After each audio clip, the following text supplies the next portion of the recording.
you go up next to power lines. I'll make these. So, for those who don't know me, my name's Joel, and I've only been to Tequila a very short time. In fact, my probation period ends tomorrow. So I need lots of laughs. I think I'm getting graded on it. I thought, I'm from Melbourne in Australia, and one of the things a lot of people come up and say to me is, you know, do you know anyone from Neighbours? And I normally say, yeah, of course, I grew up on Ramsay Street.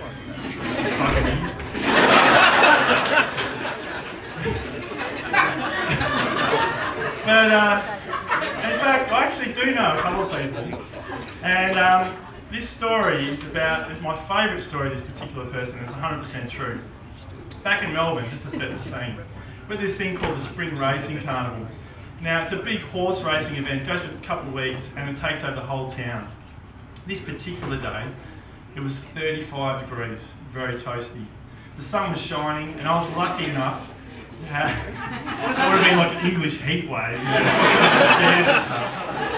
Fucking useless.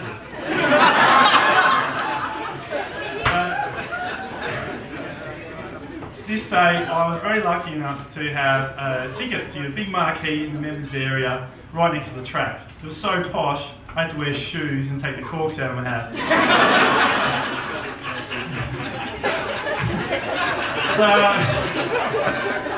So I get down there with a few mates, and it was just a fantastic day. The sun was shining.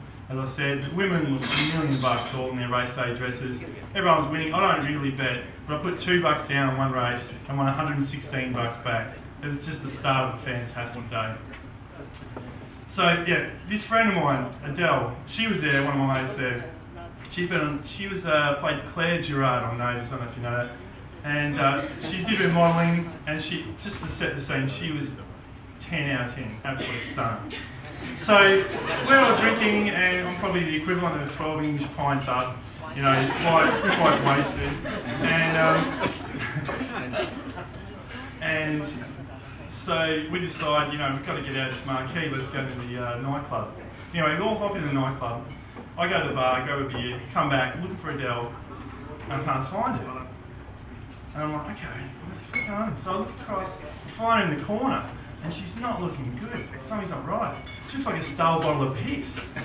All the colours drained out of her, and she's standing like a statue.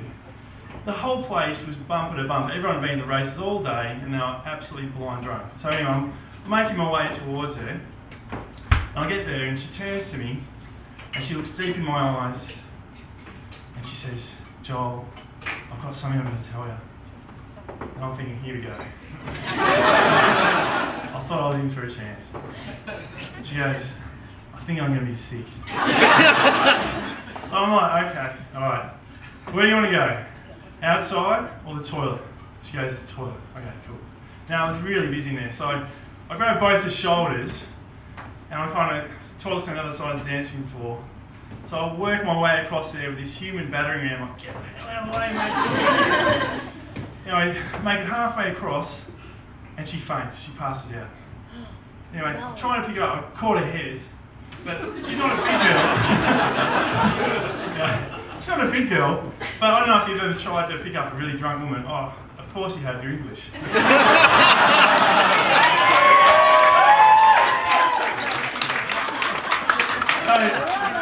I can't pick her up. Right? I'm like, I go to the security guard, mate, get over here, mate, I need it. So this big bloke walks up. I go, mate, I'll grab an arm and a leg, and you grab an arm and a leg, and we'll pick her up. Now, we both do that, pick her up. Now, at this stage, I should say, it was a really hot day, and it was even hotter on the dance floor.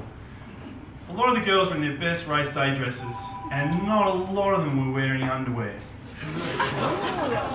This was normal, it wouldn't be such a problem because, but in this case it was, because she lost complete control of her bowels. We looked like two blokes pouring concrete out of the back of the truck.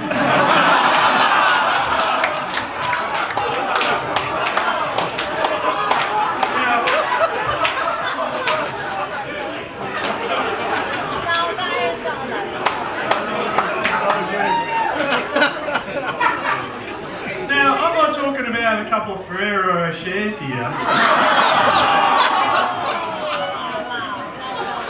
Talking about those bloody big Toblerones getting to the airport that you never eat. Anyway, as the French would say, it was murdered on the dance floor. And the smell, oh, it made an onion cry. It was so at that moment, me and this bloke had mental telepathy. And the smell hit us, we knew we had to get her out of here now. So we're working our way towards the door with this shit-covered battering ram. And we're almost to the door. The problem was, everyone was so pissed, they didn't know what they're doing, they're dancing in it. So, our best mate, 5 feet from the door, steps in the way and says, "You got to pull her skirt down." I said, "Stay away from that end. Whatever you do." Unfortunately, she didn't listen, and her race day dress was ruined as well. So, I've got Adele in one hand, and I'm pushing her mate out the door with the other. We got her outside, plonk her down on the footpath, she's out to it, put her head against the wall. I check myself. No shit, great.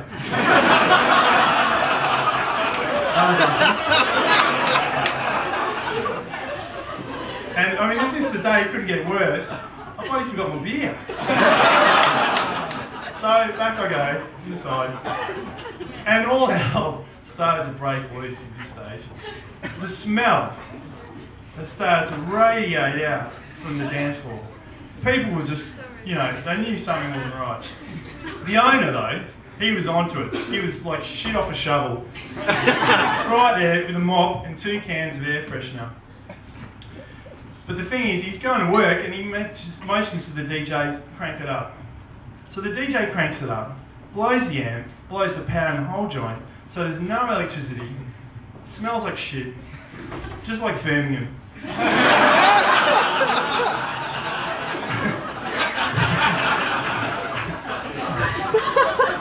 Then this funny noise goes on, your generator pops in, all the lights go on, no music, everyone's standing around, this is hilarious, looking around, blind drunk, going, "This smells like shit."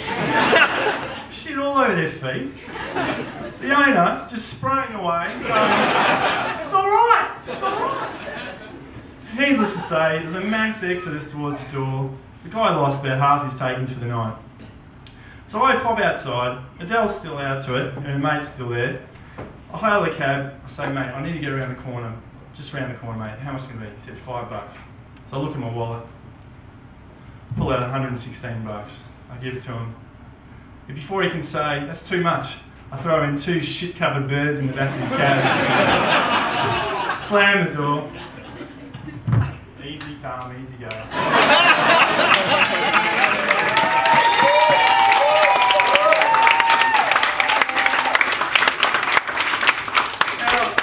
The only phrase that I could think of that sums up this night was, "A bird in my hand at that stage would have been a lot better than the 2 in the back of that cab."